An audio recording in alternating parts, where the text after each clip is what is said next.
The bridge of the Valiant hummed with quiet efficiency as stars streaked past the viewport.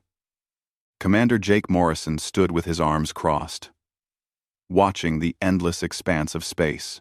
3 decades had passed since humanity first ventured beyond their solar system. In all that time, they found ruins and empty stations but never living aliens. The universe seemed abandoned, silent, and cold. Linda Hayes sat at the communications station, her fingers dancing across the holographic display. She had been monitoring deep space frequencies for months, without finding anything unusual. Today started like any other day. She adjusted the sensors, scanning through bands of cosmic radiation and stellar noise. Then something caught her attention. A signal, faint but deliberate, pulsed through the darkness. "Commander, I have something strange," Linda said, her voice tight with excitement. She amplified the signal and ran it through the analysis programs. The computer confirmed what she suspected. This was not natural.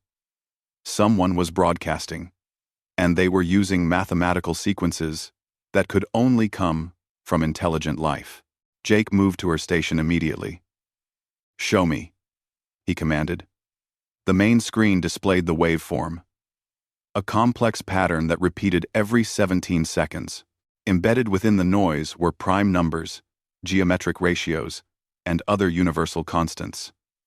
This was a message, and whoever sent it wanted to be found. Lieutenant Paul Grant joined them, his expertise in cryptography making him invaluable. He worked alongside Linda, peeling back layers of encryption. The signal originated from the Andromeda sector, a region humanity had marked for future exploration but never visited. As they decoded the transmission, images began to form on the screen. What they saw made everyone on the bridge fall silent. Burning cities filled the display, their towers collapsing under weapons fire. Civilians fled through streets, while explosions lit the sky. Massive warships hung in orbit, firing down at defenseless targets. The destruction was systematic and brutal. Someone was trying to wipe out an entire civilization. The transmission shifted, showing creatures unlike anything humanity had encountered. They had blue skin that shimmered in the light, large eyes that seemed to hold deep sadness, and delicate frames that looked fragile. One of them stepped forward, speaking in a language the computer could not translate. But then, the message switched, and words appeared in broken English. "Help us. We die. Zorvath come. We need strong ones. Please help." The message had been crafted carefully. These aliens, who called themselves the Kelari, had somehow intercepted human broadcasts years ago. They learned bits of Earth languages and added this plea to their distress call. They were reaching out blindly into the void, hoping someone would answer. Captain Helen Brooks was summoned to the bridge immediately. She arrived within minutes, her uniform crisp and her expression serious. She watched the transmission twice before speaking. "How far away are they?" she asked. Claire Bennett, the navigation officer, pulled up star charts and calculated trajectories. 6 weeks at maximum slipspace velocity, Captain. The signal is old. Maybe 2 months. Whatever is happening there might already be over. Helen studied the images of destruction, the desperate faces of the Kelari, and the massive warships hunting them. She had joined the Earth Defense Force to explore and protect. Now both duties called to her at once. "What do we know about these Zorvath?" she asked. Paul worked quickly, analyzing the brief glimpses of enemy ships in the transmission. They appear to be another alien species. Their technology is advanced, possibly equal to ours. Ship designs suggest a militaristic culture. The way they conduct their assault shows organization and experience. These are not raiders. This is an invasion force. Commander Morrison stepped forward. "Captain, we have to respond. If we ignore this, we are no better than the monsters attacking them."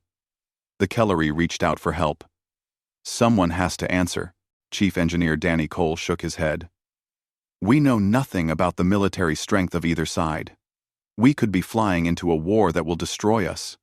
The Valiant is just one ship. What can we do against a fleet that size? The debate continued for an hour.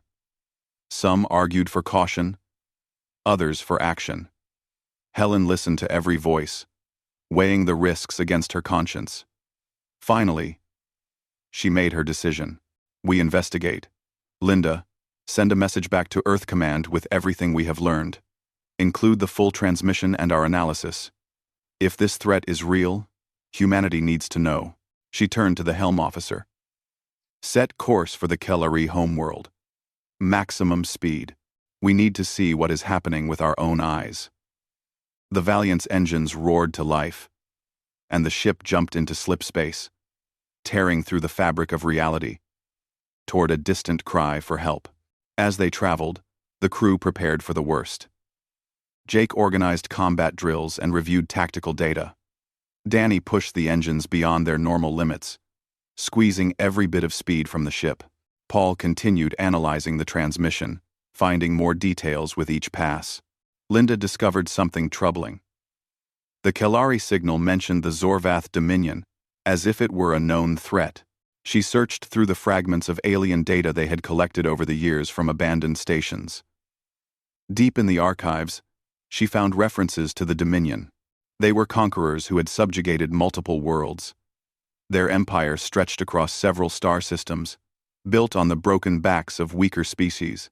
The crew gathered in the mess hall during off hours, talking about what the message from the Valiant hit Earth like a thunderbolt. Within hours, emergency protocols activated across the planet. President Victoria Lang sat in the Situation Room, surrounded by military advisors, scientists, and government officials. The holographic display showed the Kellari distress signal on repeat. The images of destruction impossible to ignore. Admiral George Palmer commanded the Earth Defense Force. He was a veteran of the Mars Rebellion, a man who understood both the cost of war and the necessity of standing against tyranny. He reviewed the tactical data with cold precision. The Zorvath Dominion operates at least 200 warships based on our intelligence. They have conquered 7 known species over the past 3 centuries. They are ruthless, efficient, and experienced. Victoria listened carefully. She had campaigned on a platform of peaceful exploration and scientific advancement. Now she faced a decision that would define her presidency and possibly humanity's future. What are our options? Admiral. R. and P.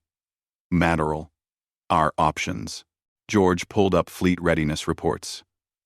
We have 147 combat-capable vessels in active service.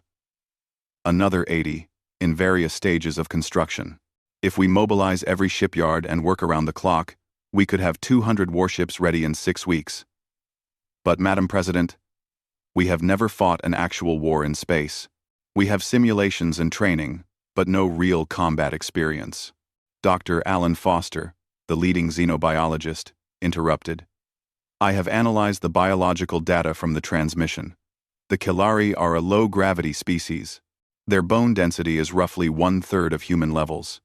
Their muscle strength is minimal compared to ours. They evolved on a world with almost no atmospheric pressure and gentle weather. They are fundamentally fragile. He brought up comparative scans. The Zorvath appear similar. Based on their ship designs and the brief glimpses we have, they likely come from an equally gentle environment. What we consider normal gravity would probably injure them. Our standard atmosphere would be too thick for their respiratory systems. Colonel Rita Wells, the military's chief strategist, leaned forward. What are you saying, Doctor? That we are naturally stronger than them? Alan nodded slowly. Earth is what xenobiologists call a death world. High gravity, extreme weather, aggressive predators, deadly diseases, and constant environmental challenges. Humans evolved to survive conditions that would kill most species. We are stronger, faster, and more durable than anything else we have encountered. But more importantly, our psychology is different. He displayed historical data on galactic conflicts recovered from ancient alien databases. Wars between species in this region typically involve limited engagements. They follow rules and honor codes. Battles are decided when one side loses a certain percentage of forces, usually around 15 to 20%. The defeated party surrenders, and the victor accepts. Total warfare, as we understand it, appears to be unknown to them. The room fell silent as everyone absorbed this information. General Marcus Flynn broke the quiet. "You are telling us that we are the monsters? That human warfare is more brutal than what they practice?" Alan met his gaze. "I am saying that we evolved in hell compared to most species. Our concept of fighting until victory or death, of accepting massive casualties to achieve objectives, of total war with unconditional surrender, these ideas are alien to them. We are not monsters, General. We are survivors. But to species that evolved in paradise, we might seem like demons. It's..." Victoria stood and walked to the window, looking out over the city. "The Kalari called for help. They are being exterminated. We have the power to save them. What kind of species would we be if we turned away?" Senator Laura Mitchell spoke up. "We could be walking into a trap.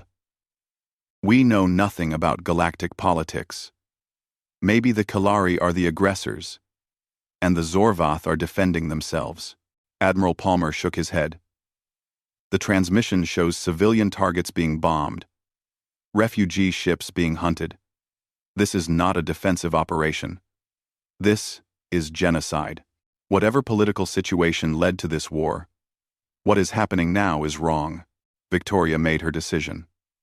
"We mobilize.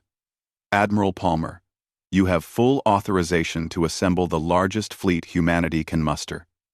General Flynn, coordinate with all branches of the military. I want every available ship prepared for combat. Dr. Foster, continue analyzing alien biology and psychology. We need every advantage we can get." She turned to address everyone in the room. "We are about to announce our presence to the galaxy. We will do so as protectors, not conquerors. We will save the Kalari, and we will show the universe that Earth stands against tyranny. Begin Operation Thunderstrike." The mobilization that followed was unprecedented. Shipyards orbiting Earth, Mars, and the asteroid belt burned with activity. Workers labored in shifts around the clock, assembling weapons, armor plating, and engines. The construction schedule that normally took months was compressed into weeks through sheer determination. Lieutenant Sophie Turner served aboard the carrier Judgment, one of humanity's largest warships. She walked through the hangar bay, watching fighters being loaded with missiles and ammunition. Pilots ran combat drills, preparing for battles they had only imagined. The excitement was palpable, mixed with an undercurrent of fear. Sophie recorded her thoughts in her personal log. "We have trained our entire lives for this moment. Every simulation, every exercise, every strategy session was building toward real combat. Now it is finally here. I look at the faces of my fellow officers, and I see determination. We know what we are capable of. We know Earth has forged us into something special. The question is whether the galaxy is ready for us." The fleet assembled near Jupiter, using the gas giant's massive gravity well as a staging point. 200 warships gathered in formation, from massive carriers like the Defiant and the Retribution to fast-attack corvettes designed for hit-and-run operations. Support vessels carried supplies, ammunition, and medical facilities. It was the largest military force humanity had ever created. Admiral Palmer broadcast from the flagship Retribution to every ship in the fleet. "Crews of the Terran Armada, we are about to embark on a mission that will define our species' place in the galaxy. We go." The human fleet emerged from slipspace at the edge of Kalari territory, and the sight that greeted them was worse than anyone had imagined. 17 colony worlds burned below, their orbital defenses reduced to debris fields. Refugee ships limped through space, overcrowded and damaged. The Zorvath blockade was systematic and merciless. Captain Helen Brooks stood on the bridge of the Valiant, now part of a battle group that included 12 other warships. She watched the destruction through the viewport and felt rage building in her chest. Communications. Find me someone in charge of the Kellery government. We need to make contact immediately. Linda worked frantically, sending out diplomatic codes and peaceful greeting protocols. Within an hour, she received a response. The Kellery government in exile operated from a massive refugee vessel called the Eternal Hope. They were willing to meet with the human representatives, but warned that Zorvath patrols made any gathering dangerous. Admiral Palmer assigned Helen to lead the first contact mission. She assembled a team that included Commander Jake Morrison, Dr. Alan Foster, and Ambassador Nicole Reed, a career diplomat who specialized in cross-cultural communication. They took a shuttle to the Eternal Hope, escorted by 4 fighters in case of trouble.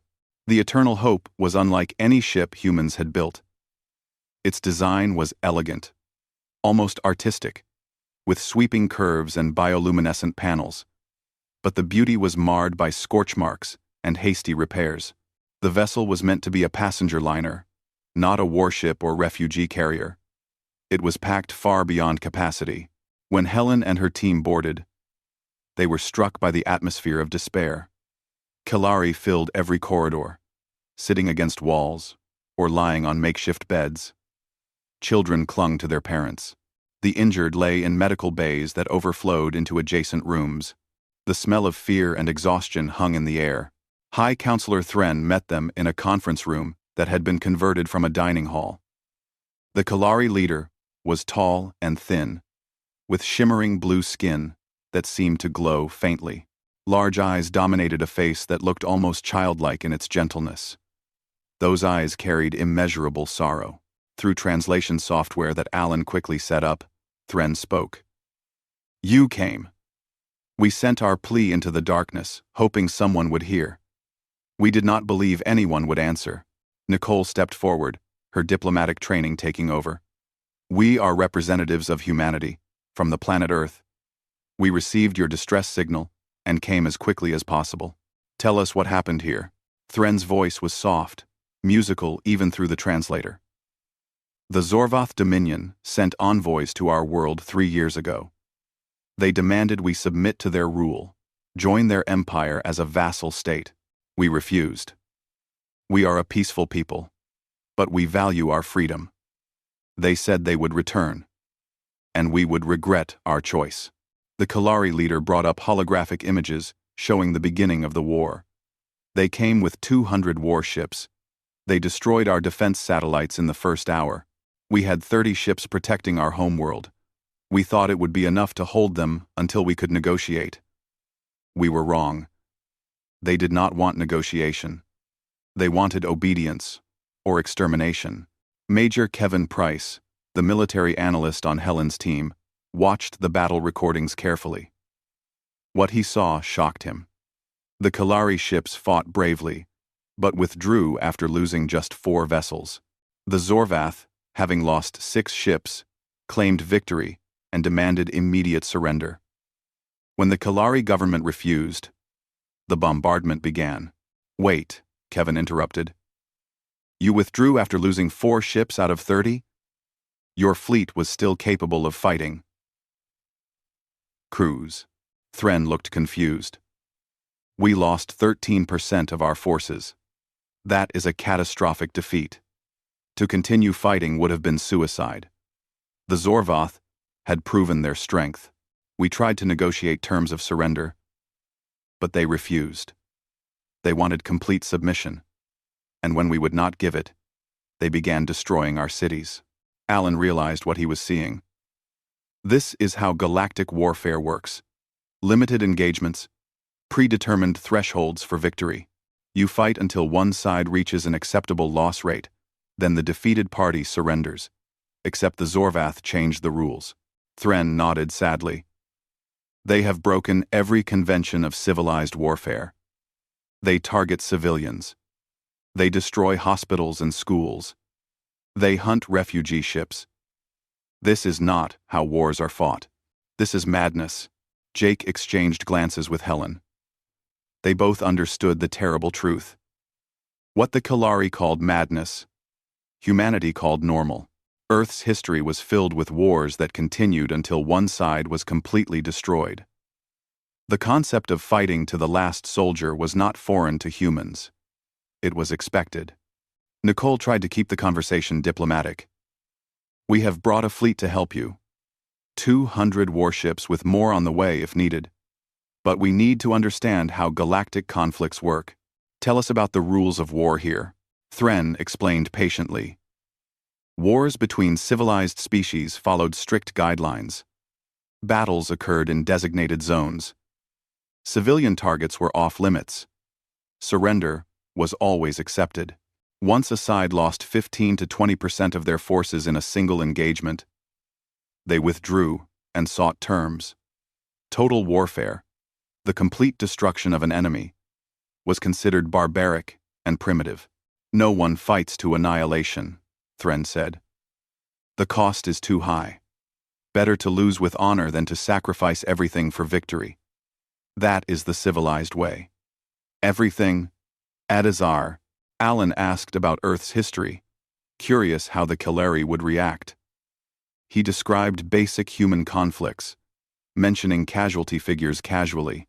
He talked about wars that lasted years, about battles where armies fought until they were destroyed, about cities that resisted siege until every defender was dead.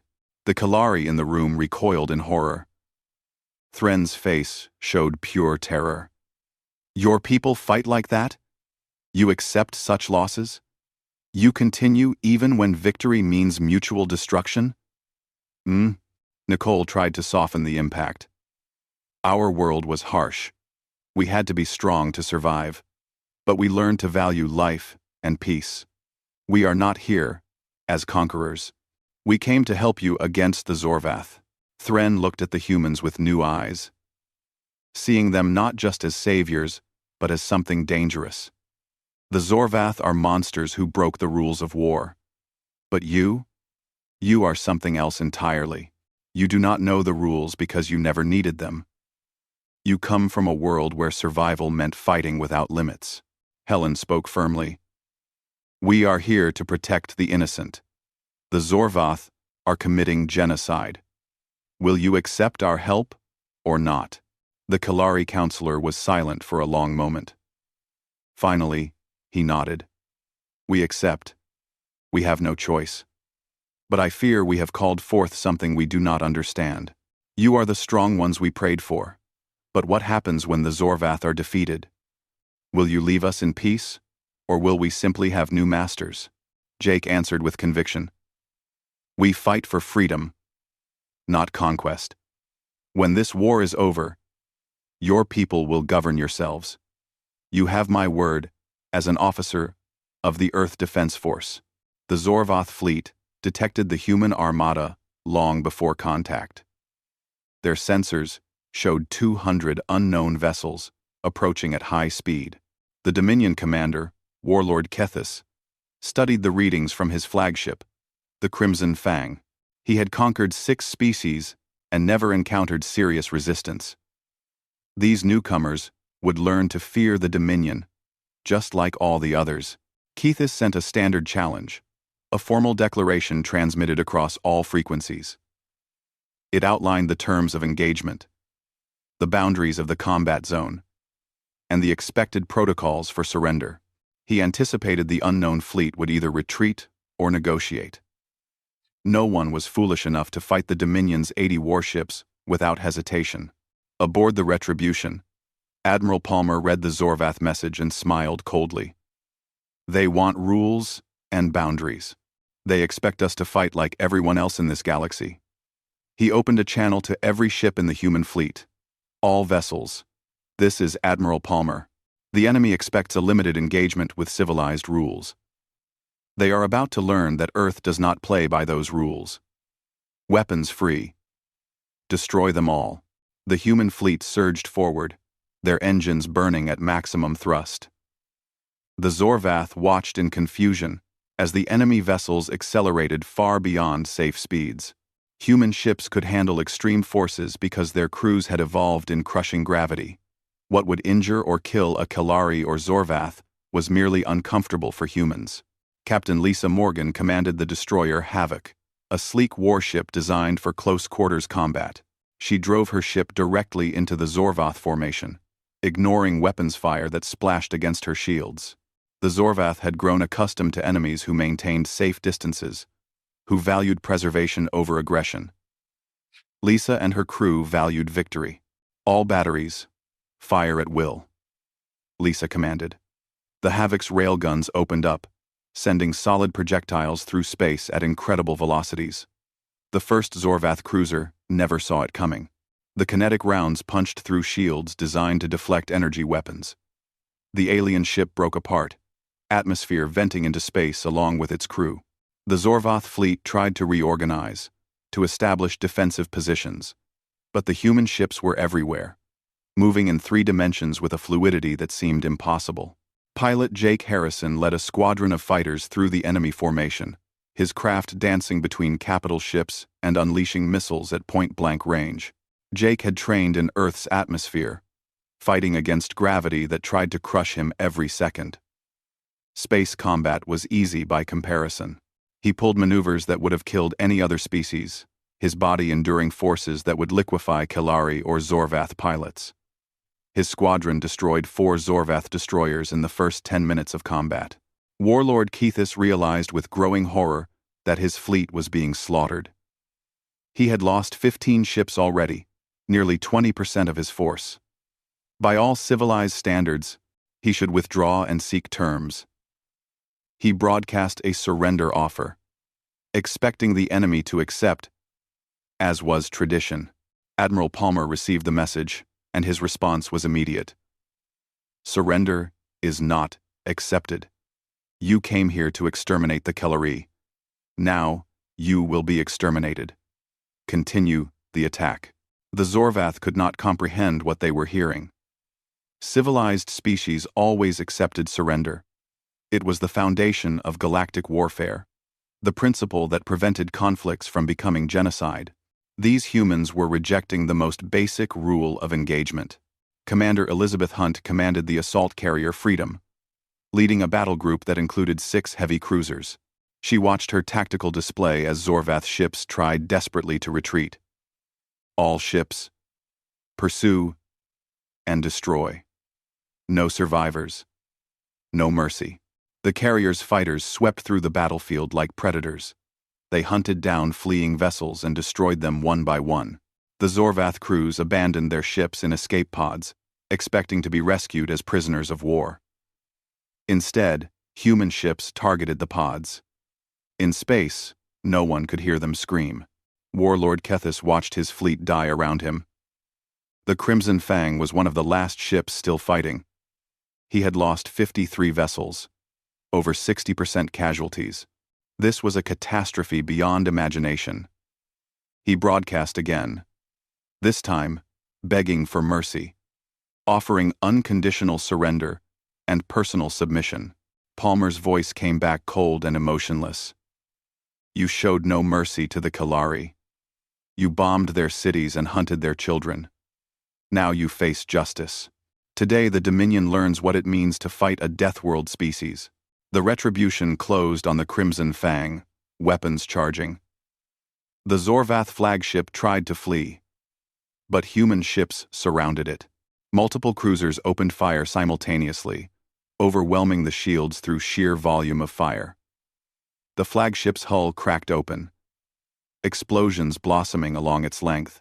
Warlord Kethis died still, not understanding what force he had challenged. The battle lasted 4 hours. When it ended, not a single Zorvath ship remained intact. Debris fields marked where 80 proud warships had fought and died. The human fleet suffered minor damage to 12 vessels and 0 casualties. It was the most one-sided space battle in galactic history. Aboard the Eternal Hope, the Kelari watched the battle through long-range sensors. High Counselor Thren stood frozen, unable to process what he witnessed. The humans had not just defeated the Zorvath fleet, they had annihilated it. Not one enemy ship escaped. Not one surrender was accepted. This was warfare beyond anything the Kelari had imagined. They killed them all, a Kelari officer whispered. Every ship, every crew, This is massacre. Thren felt conflicting emotions tear through him. Relief that the blockade was broken, that his people were saved. Horror at the brutal efficiency of human combat. Fear of what these powerful beings might do next. The humans had proven themselves as saviors, but also as something terrifying. Admiral Palmer broadcast to the Kelari fleet. This is Admiral George Palmer of the Terran Armada. The Zorvath blockade has been eliminated. Your colony worlds are secure. We will establish a defensive perimeter while your people evacuate the wounded and begin repairs. Earth stands with the Kelari. Helen returned to the Eternal Hope to coordinate humanitarian efforts. She found Thren in the same conference room, staring at battle recordings.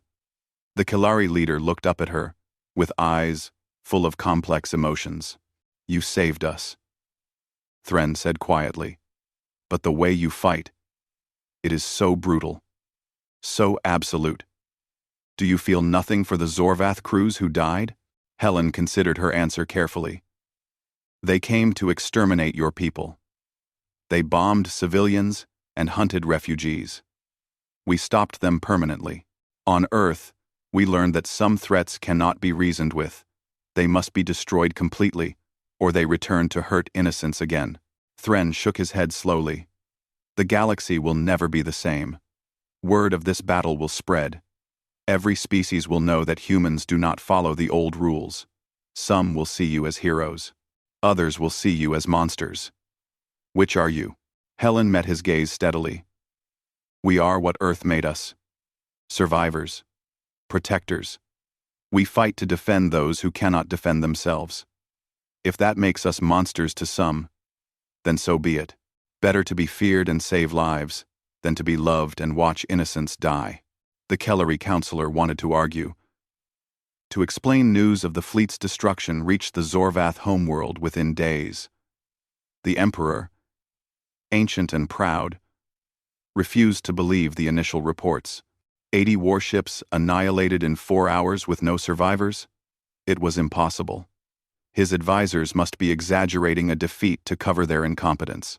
He sent investigators to confirm the truth, and when they returned with evidence, the Emperor's confidence shattered. The recordings showed everything. Human ships moving with impossible speed and precision. Weapons that ignored shields and tore through armor like paper. Crews that fought without fear or hesitation. Worst of all, the recordings showed humans rejecting surrender and destroying every vessel completely. This was not warfare, as the Dominion understood it. This was extermination. The Emperor convened his war council in panic. General Zarth, his most experienced military commander, analyzed the battle data. These humans fight without regard for acceptable losses. They pursue fleeing enemies. They refuse surrender. Every principle of civilized warfare means nothing to them. Then we must gather a larger fleet, the Emperor declared. If 80 ships were insufficient, we will send 400. Surely even these barbarians cannot stand against such might. Zarth shook his head gravely. Majesty, I do not believe numbers will help us. The humans did not win through superior numbers. They won through superior aggression and willingness to accept what we would consider unacceptable tactics. They are not afraid to die, and they will not stop until we are destroyed. The Emperor refused to hear such defeatist talk. He ordered a new fleet assembled immediately, drawing ships from every corner of the Dominion. It would take 3 months to gather such a force. But when it was ready, they would crush these upstart humans and show the galaxy that the Zorvath still ruled. The humans did not give them 3 months. Admiral Palmer split his fleet into multiple battle groups and began a systematic campaign across Zorvath space. Captain Helen Brooks led a strike force that liberated 4 occupied Kelari colonies in 2 weeks. The Zorvath garrisons surrendered quickly after seeing what happened to those who resisted. Sergeant Chris Bailey commanded a platoon of Marines that landed on the surface of Kelari Prime to root out remaining Zorvath ground forces. The aliens had never encountered human soldiers in person.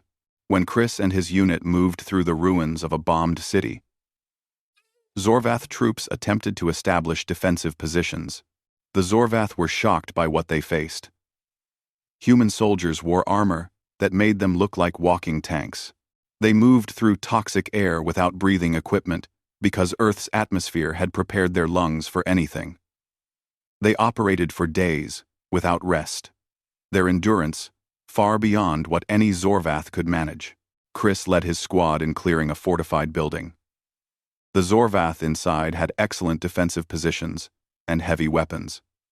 In a normal galactic conflict, attacking such a position would be foolish.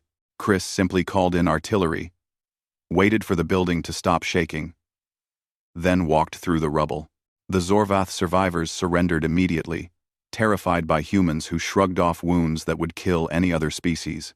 Dr. Alan Foster accompanied the Liberation Forces, studying Zorvath biology and culture. He was amazed by how fragile they were. Their bones were hollow and light. Their muscles were weak. A Zorvath soldier in full armor weighed less than a human child. They had evolved on a low-gravity world with gentle conditions, never facing the harsh selection pressures that forged humanity. They are not evil, Alan reported to Admiral Palmer.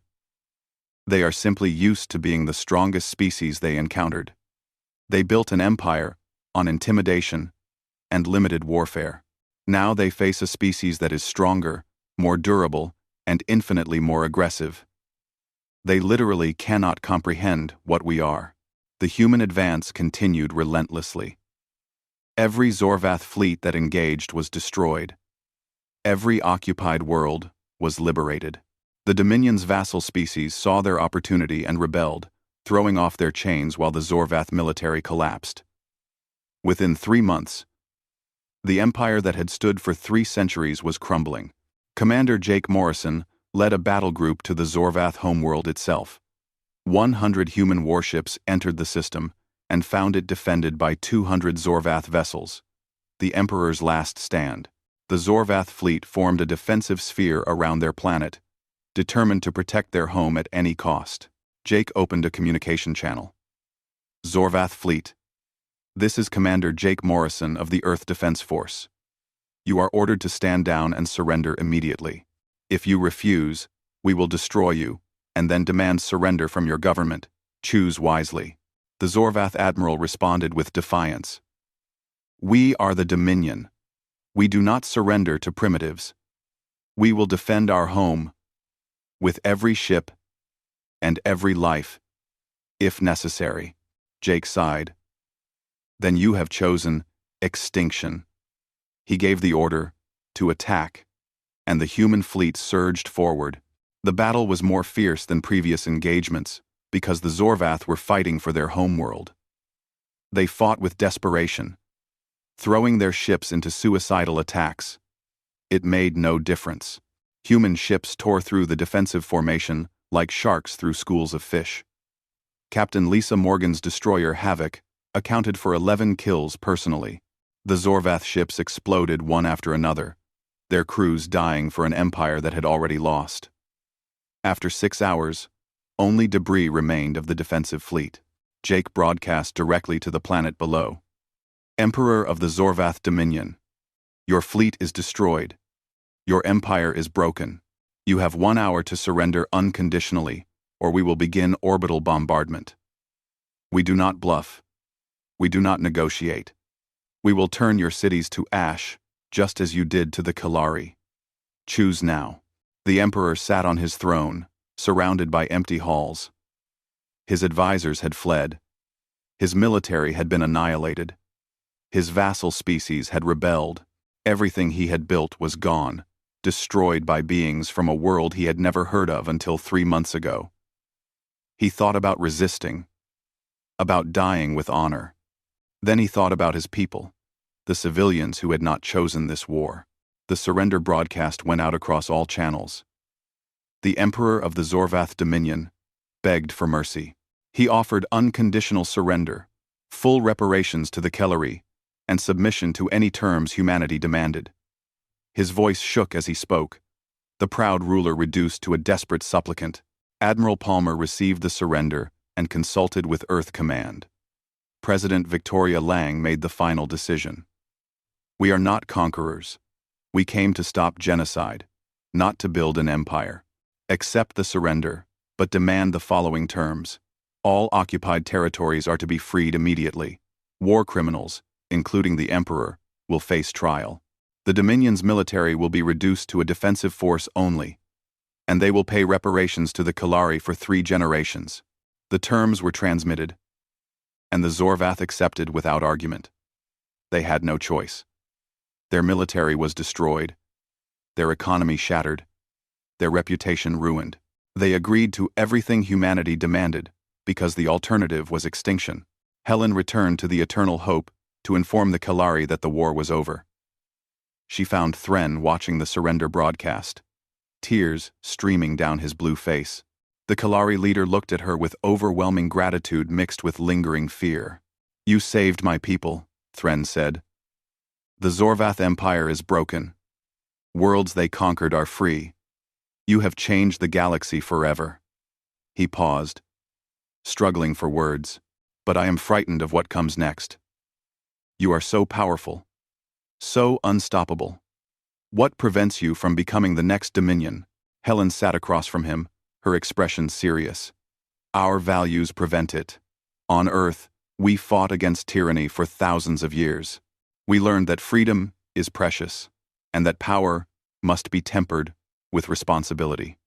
We came here to defend the innocent, not to rule.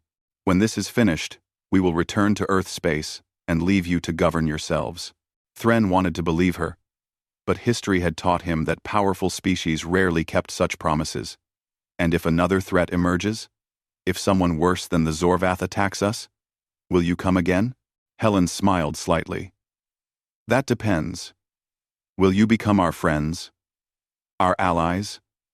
Earth does not seek subjects or vassals. We seek partnerships." The Kalari called for help, and we answered. If that call comes again, we will answer again.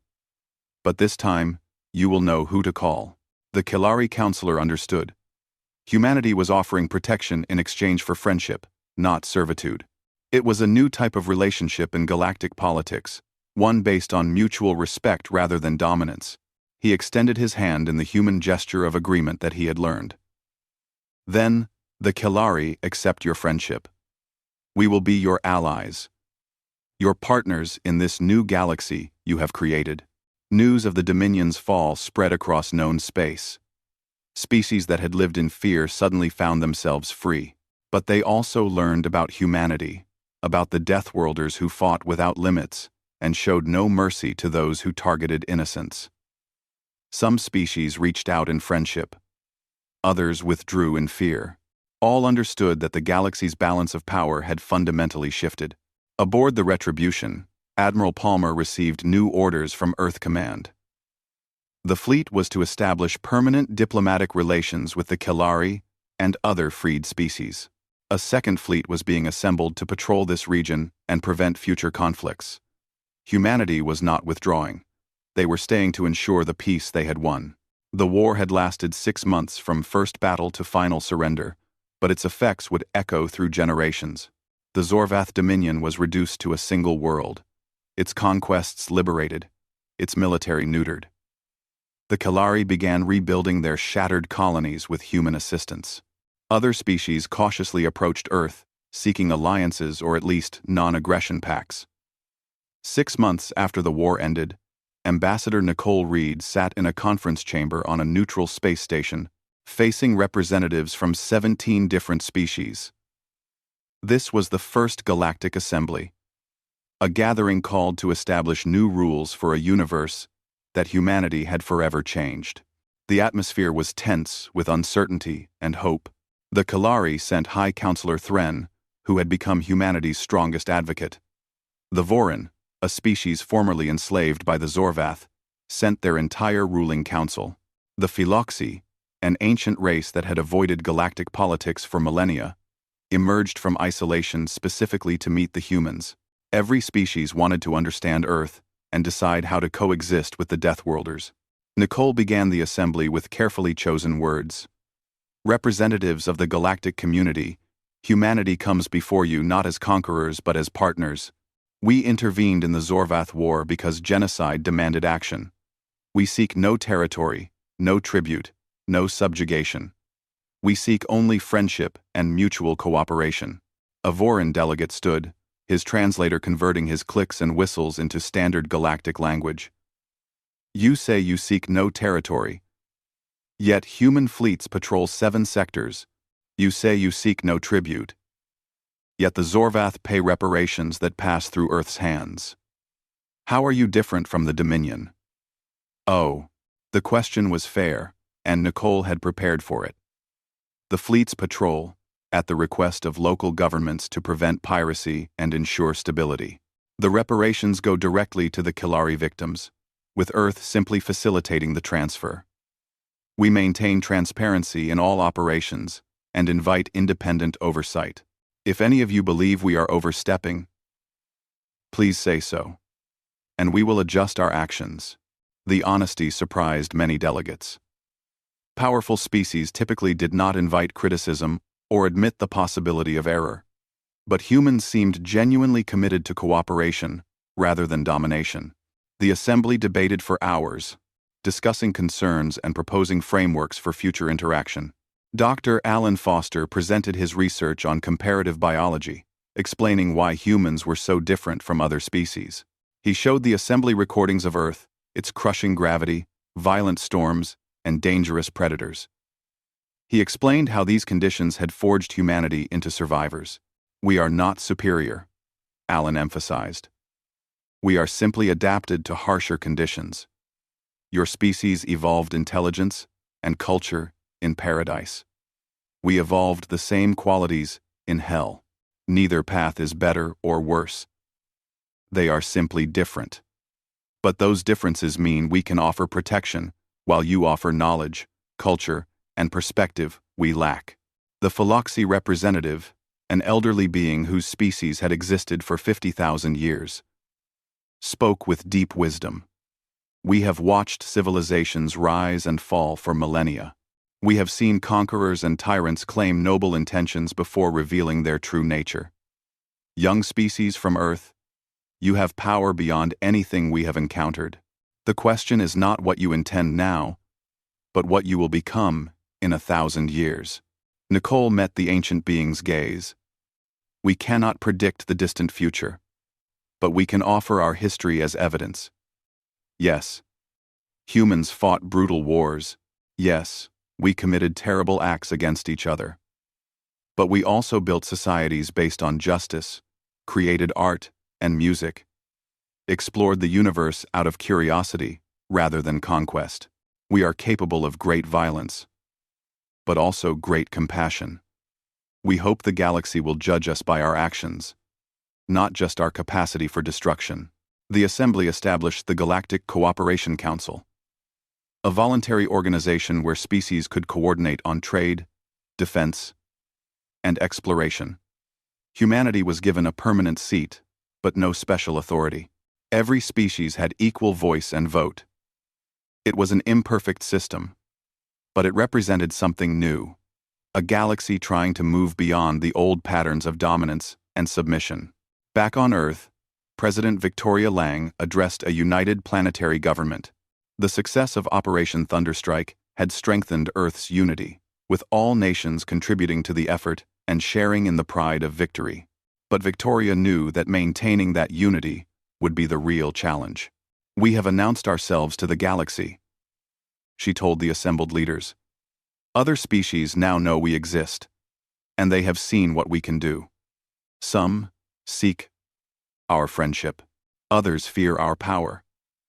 How we conduct ourselves in the coming years will determine whether we are remembered as liberators or conquerors.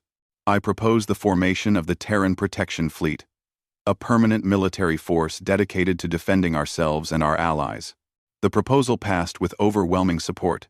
Senator Laura Mitchell, who had initially questioned the intervention, now championed the expansion of Earth's military. We cannot unlearn what we have discovered. The galaxy is full of potential threats and innocent species that may need protection. We must be ready to respond. Construction began on new shipyards and training facilities. Earth's economy boomed as demand for military equipment, transport vessels, and supply infrastructure exploded. The dream of peaceful exploration had evolved into a mission of armed guardianship. Humanity would explore the stars, but they would do so ready for anything. Lieutenant Sophie Turner received a promotion to captain and command of her own ship, a new destroyer called the Defender. She stood on the bridge during the commissioning ceremony, thinking about how much had changed. 6 months ago, she had been an officer training for hypothetical battles. Now, she was a combat veteran, responsible for protecting an entire sector. On the Kilari homeworld, reconstruction progressed with human assistance. Engineers from Earth helped rebuild cities using advanced materials and techniques. Medical teams treated wounds physical and psychological. Teachers shared human knowledge while learning about Kilari culture. The relationship between the two species deepened from gratitude into genuine friendship. Thren walked through the capital city with Helen, showing her the monuments being constructed. One massive sculpture depicted a human and Kilari standing together, facing the stars. The inscription read in both languages. When darkness called, they answered. When hope seemed lost, they came. Forever friends, across the stars. Your people saved us, Thren said quietly. But more than that, you taught us that the galaxy can be better. For centuries, species accepted the Zorvath tyranny because challenging it seemed too costly. You showed us that some things are worth any cost. Freedom, justice, the protection of the innocent. Helen smiled. You taught us something too. That courage is not the absence of fear, but the decision to act despite it. Your people were terrified, outnumbered, and facing extermination, yet you refused to surrender your freedom. That inspired us.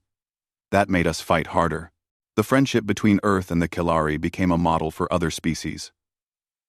The Vorin established trade agreements with humanity, exchanging their advanced medical technology for Earth's agricultural products. The Philoxi opened their vast libraries to human scholars, beginning a cultural exchange that would last generations. But not everyone welcomed humanity's presence. Some species saw the Deathworlders as a threat that needed to be contained. Rumors spread of alliances forming in distant sectors, groups planning to counter human influence. Admiral Palmer received intelligence reports about weapons development and military buildups in regions far from Earth. They fear us, he told his staff during a classified briefing. And fear makes people dangerous. We must be prepared for species that will challenge us not because we have done anything wrong, but because our mere existence threatens their sense of security. Commander Jake Morrison suggested a diplomatic approach. We should reach out proactively. Invite observers to our military exercises. Share our technology and cultural values.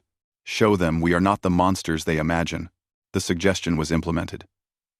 Earth opened exchange programs, welcoming alien students and diplomats. Human ships visiting new systems made first contact with peaceful demonstrations and cultural gifts. The military maintained readiness but emphasized defense over aggression. Slowly, the fear began to ease as species learned that humans could be reasoned with. 2 years after the war, the galaxy had settled into a new equilibrium. The Zorvath Dominion existed as a shadow of its former self. Its former territories now independent or allied with Earth. Piracy and small conflicts still occurred, but large-scale warfare had become rare. No one wanted to provoke the Deathworlders into another campaign. Captain Helen Brooks received a new assignment, commanding a deep space exploration vessel called the Pioneer. Her mission was to push beyond known space, to discover what lay in the uncharted regions of the galaxy. She stood on her new bridge, looking at stars no human had ever seen, and felt the weight of responsibility and excitement. We changed the galaxy, her first officer commented. Do you ever wonder if we should have just stayed home? Let the Kilari face their fate without our interference? Helen shook her head firmly. No. We did what was right. Yes. We disrupted the old order. Yes. We frightened species that had never known war like we wage it. But we also saved millions of lives and gave hope to the oppressed. If staying hidden meant letting innocent people die, then revealing ourselves was the only moral choice. Back on Earth, in schools and universities, children studied the war and debated its implications. Some saw it as humanity's finest hour, others as a dangerous precedent. The arguments continued. But one thing was certain: humanity had taken its place on the galactic stage, and there was no going back. The Kalari erected monuments. The Vorin composed songs. The Phyloxi added humanity to their historical records as a pivotal species. Across known space, the story spread of the aliens who sent an SOS signal into the darkness and awakened the Deathworlders' Relentless Armada. Admiral Palmer, now retired, gave an interview reflecting on the war. "We did not seek conflict. We sought to defend the defenseless. In doing so, we revealed to the galaxy what Earth had made us: strong, relentless, uncompromising when protecting the innocent. That is our legacy, and it is one we must live up to every day. The galaxy will always remember what we did. We must ensure they remember it as justice, not as the beginning of a new tyranny." The human fleet continued its patrols. Diplomats worked to strengthen alliances. Scientists collaborated with alien researchers. Traders built economic partnerships. Humanity spread through the stars, not as conquerors but as partners, guardians, and friends. The Deathworlders had come, and in their wake, they left a galaxy forever changed. The story of how an alien distress signal awakened humanity was already becoming legend. In Kalari nurseries, parents told their children about the day hope arrived from Earth. In human academies, cadets studied the battles and learned the responsibility that came with power. Across the galaxy, species watched and wondered what other surprises the universe might hold. The age of isolation was over. The age of cooperation had begun, and at the center of it all stood humanity. The Deathworlders who had proven that strength without compassion was tyranny, but compassion without strength was helpless. They had found the balance, and in doing so, they had shown the galaxy a better way forward. The stars were no longer empty and silent. They were full of friends, allies, and endless possibilities. Helen stood on the bridge of the Valiant, preparing for the journey home. She thought about the Kalari distress signal that had started everything, about the choice Captain Brooks had made to investigate rather than ignore. One decision had led to war, liberation, and the complete transformation of galactic politics. "Do you think we did the right thing?" Jake asked her quietly. Helen nodded without hesitation. "We saved millions of lives. We stopped a genocidal empire. We showed the galaxy that someone will stand against tyranny. Yes, we did the right thing. But Jake, we also showed them how brutal we can be. That is a reputation we will carry forever."